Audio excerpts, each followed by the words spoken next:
This is Hidden Killers with Tony Bruschi. Here now, Tony Bruschi. What exactly was going on with these two ex-Mormons, these two individuals who thought, you know what? We found a better way. We know what we're doing. We know the end of the world is coming, and only we can save you.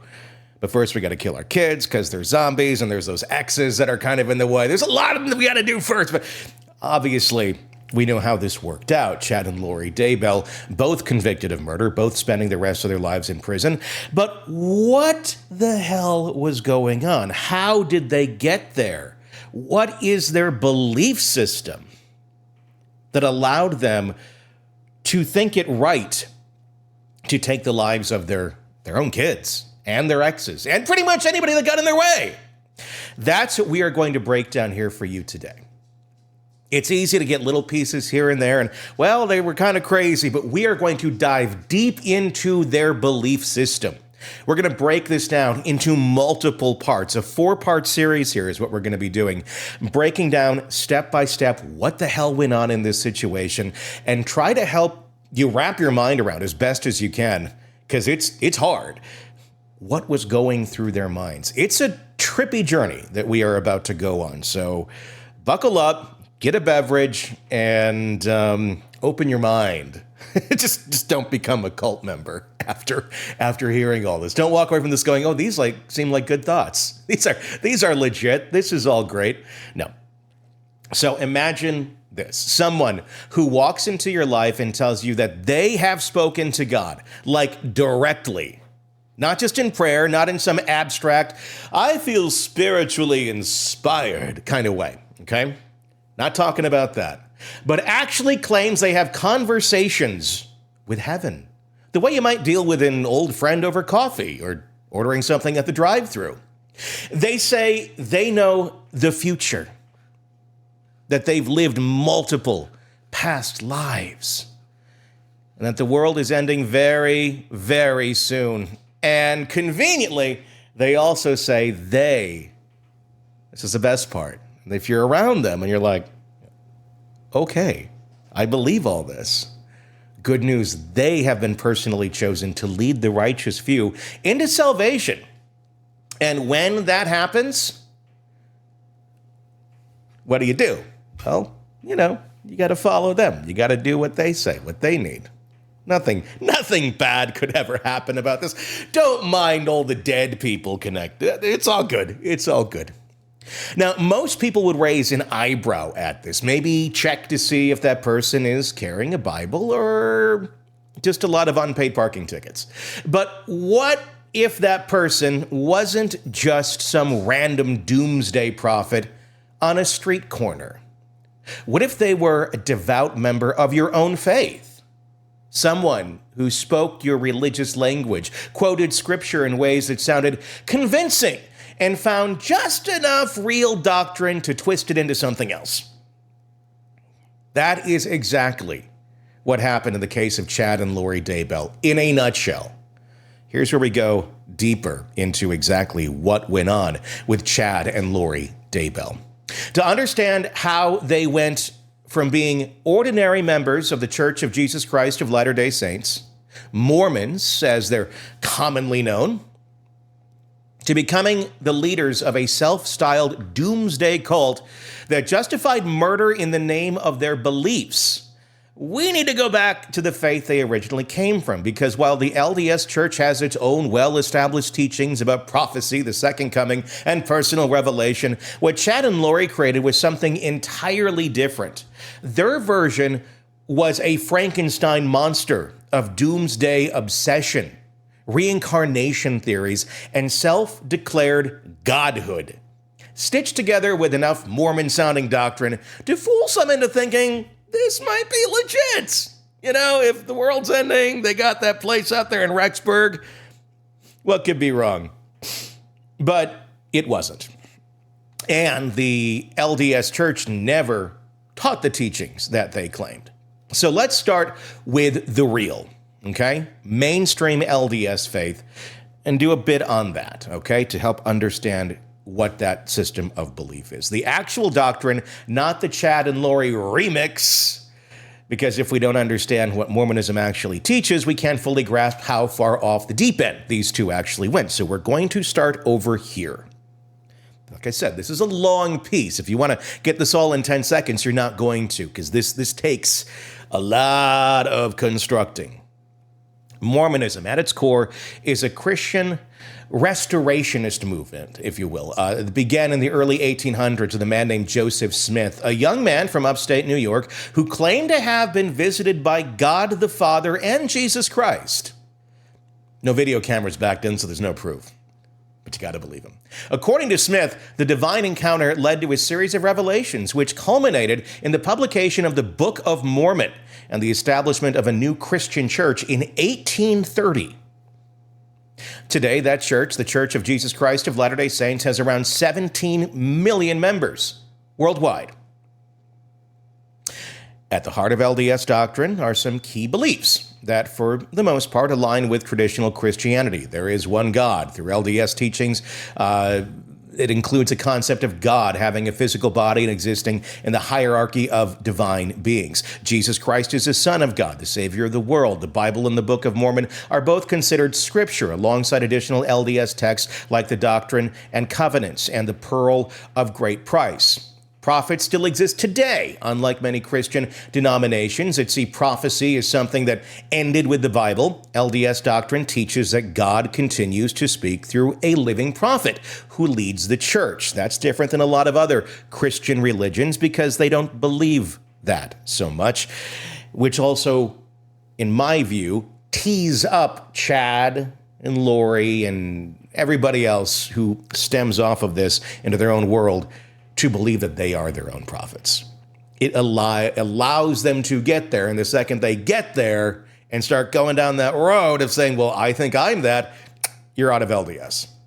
It can only be the ones that the church itself says have that magical skill. Yeah. One of the biggest theological differences between Mormonism and mainstream Christianity is its belief in continuing revelation, the idea that God didn't stop talking after the Bible was written. In Mormonism, a prophet who leads the LDS Church can receive new revelations that guide the faith. But here's the catch. Not just anyone can claim revelation anymore.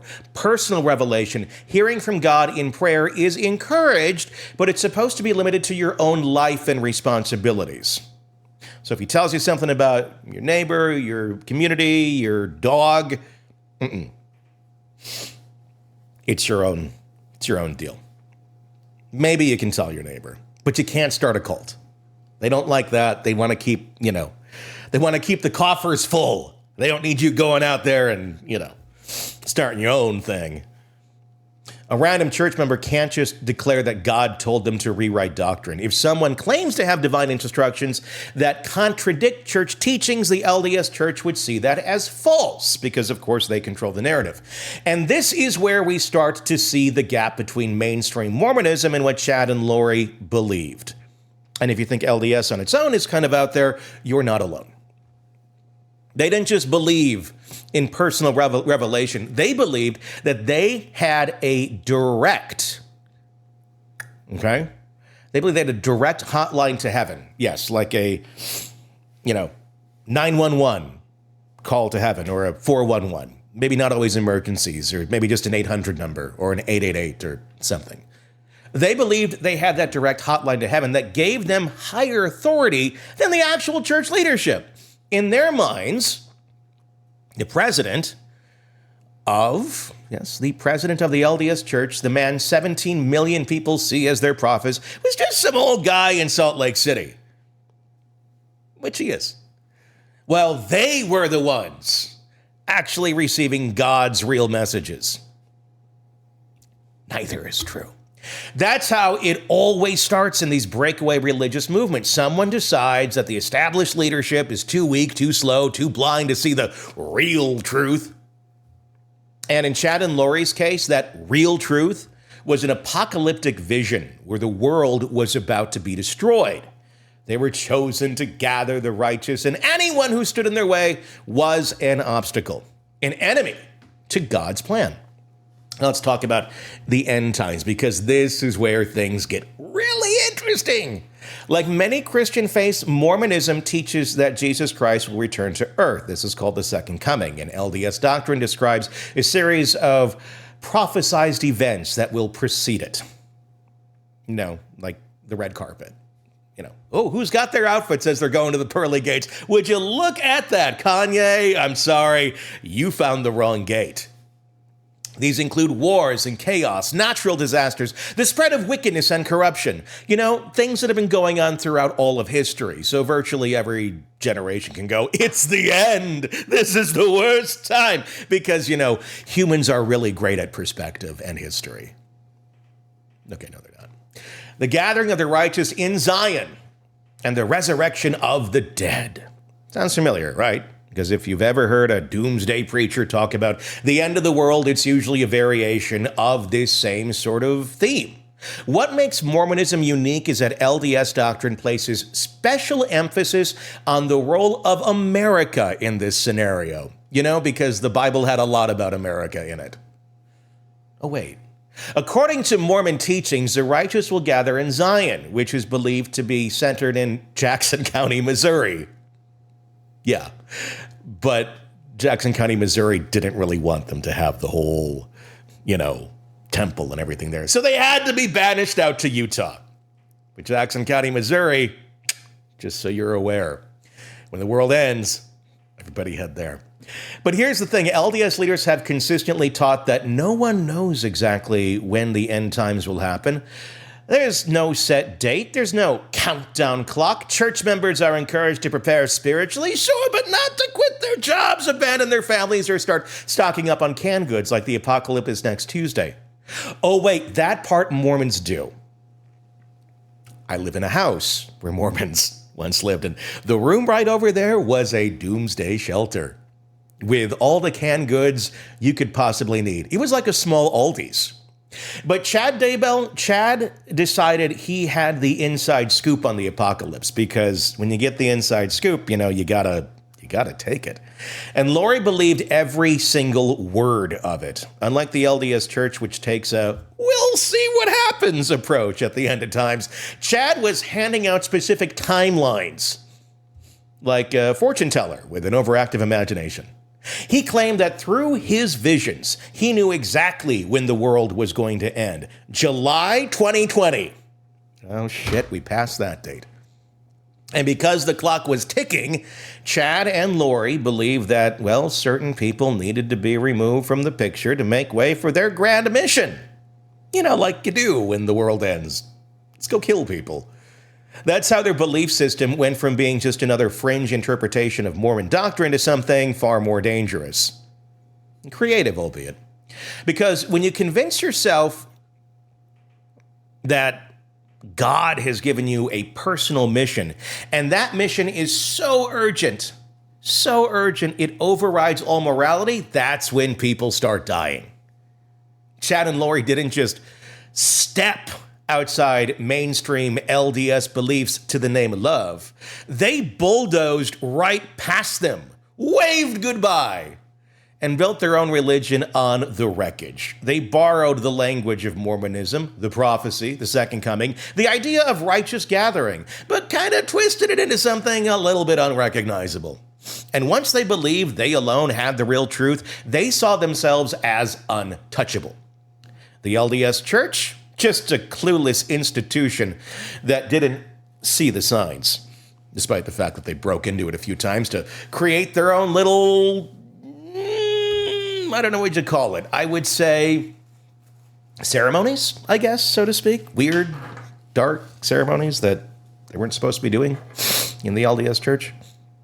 Just a clueless institution that didn't see the signs, right? The living prophet, just another man who wasn't spiritually advanced enough to get the real message.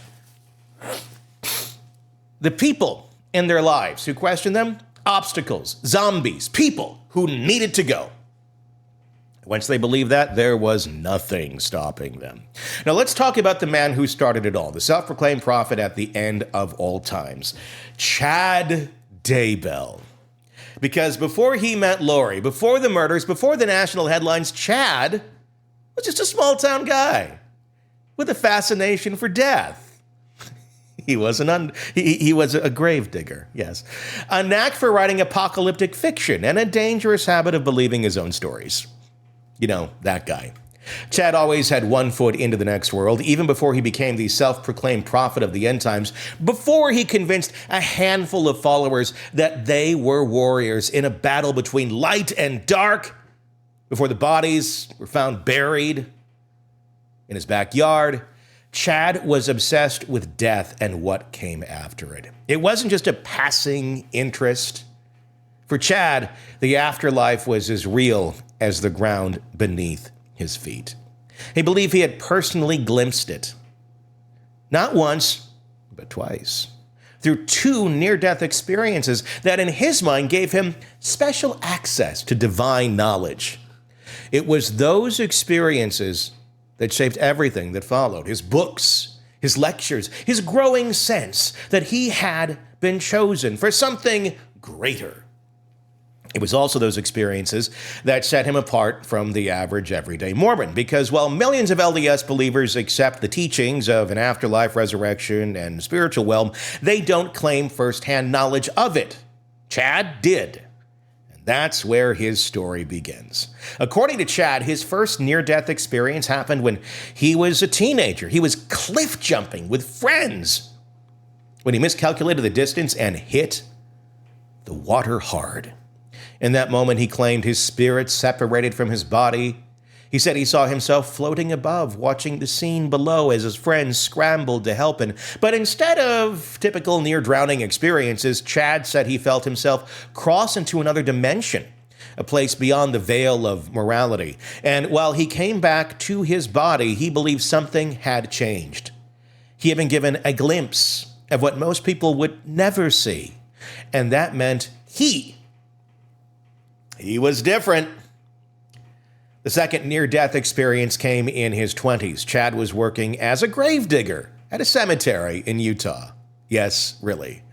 And he claimed he had another brush with the beyond. He said he had been allowed to see the spirit world more clearly, and that from then on, the veil between this life and the next was thinner for him than most. He believed he could sense spirits, receive revelations about the future, and discern whether someone was spiritually light or dark. That comes in play in just a bit. So remember that piece of Chad's little, puzzle.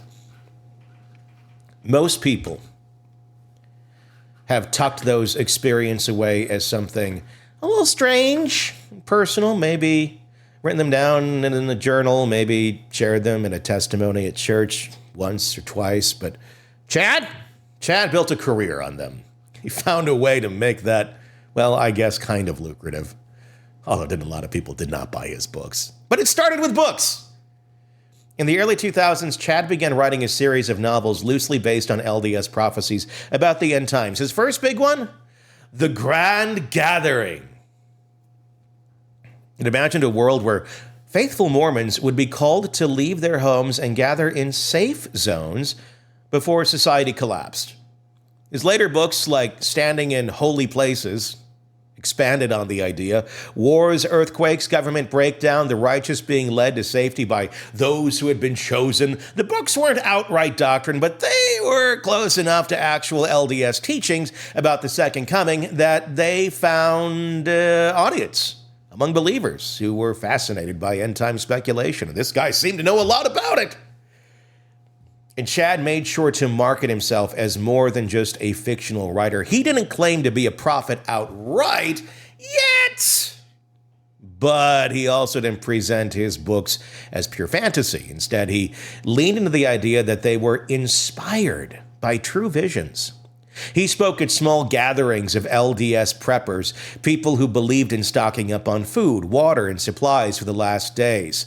He published other people's near-death experience accounts, building a niche for himself and growing a subculture where Mormons who were eager for more revelation than the official church were providing could get it. It's kind of like when there's a spin-off of a television show, and you really want it to be like the original, but it's not quite. But a few people really think it's wonderful. Those are the ones who stuck with Chad.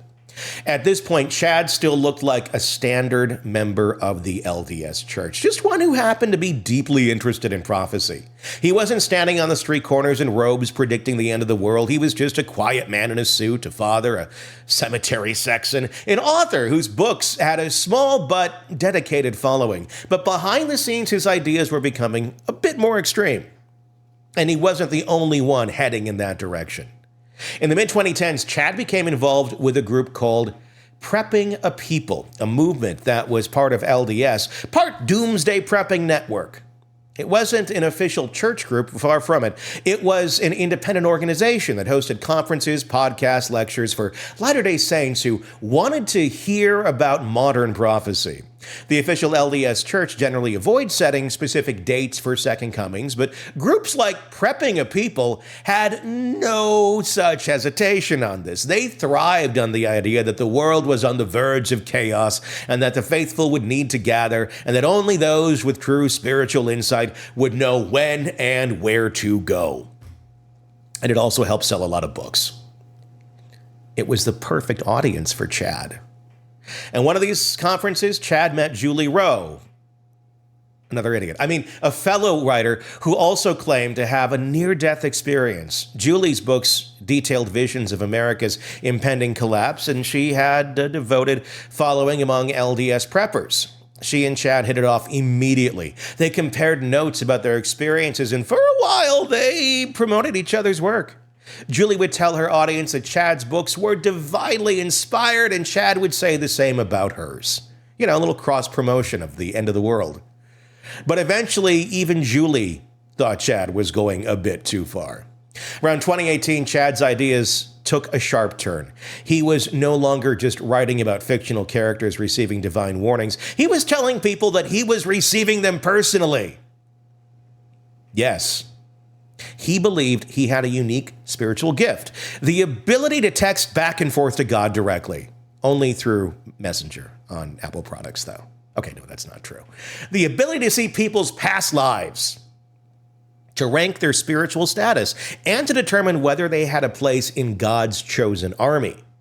He was no longer just a writer spinning an interesting story. He was declaring himself a prophet.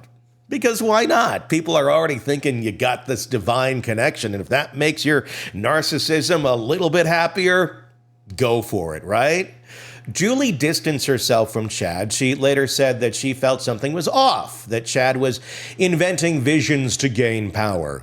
Well, at least somebody saw it. And she wasn't the only one. Other members of the prepping community started noticing that Chad was becoming more secretive, more insistent that he alone had the truth. And then came Lori Vallow. That one.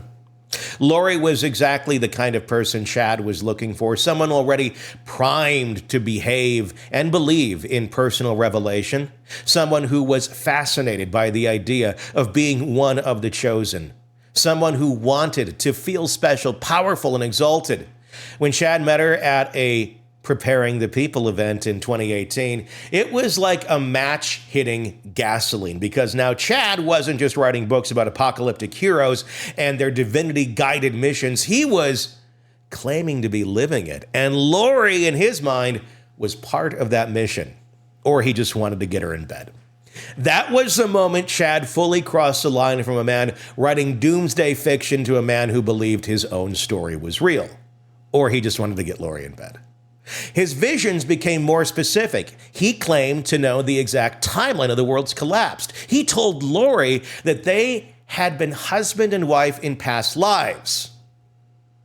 Like you do on a first date. I think we were husband and wives in a past life. Come to Rexville with me, or Rexburg, and we shall rule. And she was dumb enough to go, okay. He said that he could literally identify which people around them were spiritually pure and which would be dark entities that needed to be removed. Removed. That's an interesting term. Because, typically removed, you can remove people from a group, but you're talking about the planet. That involves a little illegal activity, I would say. Mainly murder. And for the first time, Chad Daybell wasn't just talking about the apocalypse. He was preparing to act on it. Lori Vallow had always seen herself as special, because she's a narcissist, before she became the woman who believed she was a literal goddess, before she started calling people zombies and deciding they had to die, before she was arrested and convicted of the murders of her own children. Lori was, by all appearances, a devout, charming, all-American Mormon woman. She was the type of person who would light up a room, someone who turned heads when she walked in. She was beautiful, magnetic, and always seemed to have a way of getting what she wanted, because she's a narcissist. People described her as fun, full of energy, and deeply devoted to her faith. She was a mother, a sister, a friend, a narcissist, someone who had spent years building a life that on the surface seemed perfectly normal. But Lori's life was anything but normal, because underneath the polished exterior, Lori was searching for something, more meaning, more power, more recognition. And when Chad Daybell showed up telling her she had been chosen by God for a divine mission, well, that's a perfect storm right there, kids. But before we get to that, we need to go back to the beginning. Okay, Lori Vallow was born Lori Noreen Cox in 1973 in California. She grew up in a devout Mormon family, raised with the core beliefs of the LDS faith. She wasn't just a casual member of the church. Mormonism was woven into her identity from childhood. She attended church services, participated in religious youth activities, and followed the teachings of the faith. She also believed in the idea of personal revelation, the belief that God could speak through individuals, through prayer, and spiritual impressions. For many Mormons, personal revelation is a guiding force in making decisions, big and small. For Lori, however, it became something much bigger. Her early childhood was marked by a string of marriages, 5 to be exact. Each relationship seemed to reflect different phases of her personality, or just a narcissist failing time and time again in a relationship where the other person realizes it, escapes, hopefully. Some did, some died. And then she finds a new source to feed off of. But anyway, each relationship seemed to reflect different phases of her personality, her needs, her ambitions. Her first marriage, at just 19 years old, ended in divorce quickly. Her second marriage lasted longer and resulted in her first son, Colby. But it was her third marriage to Joseph Ryan that showed the first signs of a darker side. See, Joseph Ryan, who was the father of Lori's daughter, Tylee, would later claim that Lori had manipulative and controlling tendencies. After their divorce, Lori's relationship with him grows hostile. She accuses him of being evil and even told her brother, Alex Cox, that Joseph deserved to die. It's because he does. He deserves to die. Alex, he deserves to die.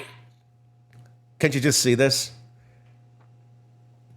That alone might have just seemed like a bitter divorce talk, except for what happened next. In 2007, Alex attacked Joseph in a parking lot, tasering him, and allegedly making comments about how Joseph was a bad person who needed to be taken out. Alex was arrested for the attack, did some time in jail, and remained fiercely loyal to Lori through it all. This wouldn't be the last time Lori talked about a man in her life as if he were an obstacle, or the last time one of those men mysteriously ended up dead through that strange relationship she has with her brother Alex, who's literally willing to go and kill men for her, specifically ex-partners. Wonder what he's fantasizing about at night. Lori? Oh, no, I digress. Then came Charles Vallow. By the time Lori married Charles, her fourth husband, in 2006, she was deeply embedded in her Mormon faith. The two lived in Arizona and had what seemed to be a stable and comfortable relationship. They adopted a young boy, Joshua J.J. Vallow, and Lori took on the role of dedicated Mormon wife and mother. But Lori wasn't just a church-going mom. She was someone who wanted more. You know, never enough. Remember that song from that musical, Never Enough? It's like the theme to narcissists. She started diving deeper into fringe LDS teachings, particularly those about the end times.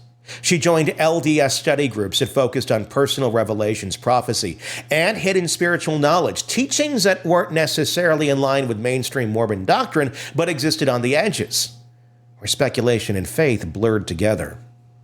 She became obsessed with end times prophecy, talking about it constantly. Friends recalled that she spoke often about the second coming of Jesus Christ and gatherings of righteous people and the importance of being spiritually prepared. She didn't just want to know about the end times. She wanted to be an important part of it. Because if you can't be part of the party, then, why go? And then in 2018, she discovered Chad Daybell. When Lori first came across Chad Daybell and his books, she devoured them. They weren't just stories about her. They were a confirmation of everything she already believed.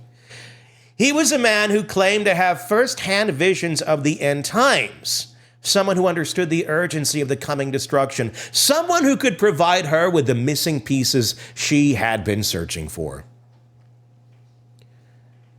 When she finally met Chad in person at a prepping people conference in 2018, she was all in. Chad, for his part, was equally captivated. He told Lori that they had been married in multiple past lives, that she was one of God's chosen leaders, and she was destined for something greater than just being a suburban mom in Arizona. And that was all Lori needed to hear. Because for years, she had been looking for a way to elevate herself, elevate her ego, elevate her narcissism beyond, normal narcissism. Looking for a way to elevate herself beyond the role of just another Mormon woman. She had always wanted to feel special, to be important, to be more than just a mother and wife, and Chad gave her exactly that. She wasn't just learning from a prophet, she was becoming one. Lori quickly absorbed Chad's teachings, and within months, the entire worldview shifted.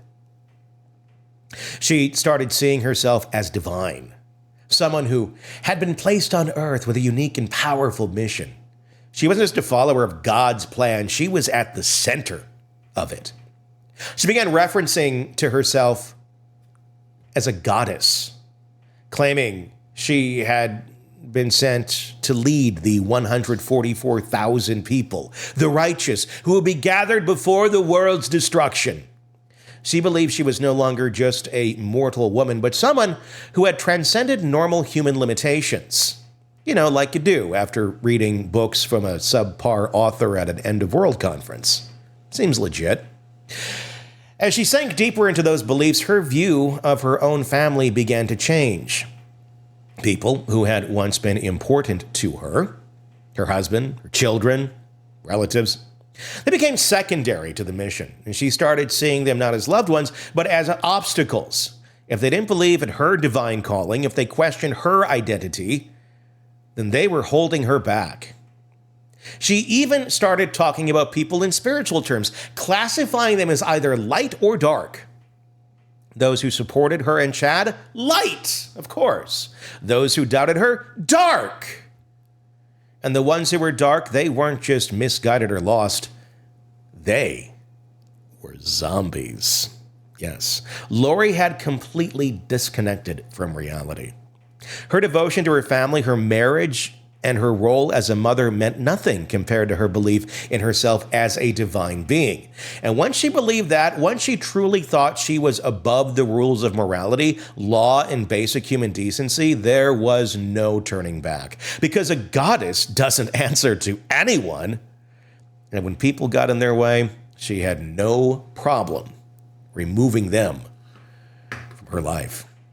Or employing her brother or her brother to remove them, or Chad. Somebody's got to do the dirty work around here because Miss Goddess can't have them around. And that's our first chapter. There's a lot more to come in digging into these minds. So be sure to press subscribe wherever you're getting podcasts, or if you're watching this on YouTube, Press subscribe, hit the bell, do whatever you need to do. And hey, comment. Let us know what you think about this story, what you think so far about Chad and Lori's belief systems. We'd love to chat with you about that. And keep watching and keep listening, because there's a lot more to come as we break down Chad and Lori Daybell, WTF. I'm Tony Bruschi. Stay with us. Want more on this case and others? Then press subscribe now and don't miss a moment of true crime coverage from Tony Bruschi and the Hidden Killers podcast. She was the perfect wife, always smiling, always supportive. A pillar of the community, beloved by friends, adored by family, and secretly researching undetectable poisons in her spare time. Maybe it was the way he chewed. Maybe she just got bored. Or maybe, just maybe, she had been planning this since the honeymoon. But if he had just paid attention, if he had just known what to look for, if he had only subscribed to True Crime Today Premium Plus on Apple Podcasts and learned the red flags, he could have heard every episode of Hidden Killers with Tony Bruschi, ad-free, and before everyone else. He could have seen it coming. Instead, he's 6 feet under, and she's shopping for husband number 2. Don't be like him. Subscribe now to True Crime Today Premium Plus on Apple Podcasts.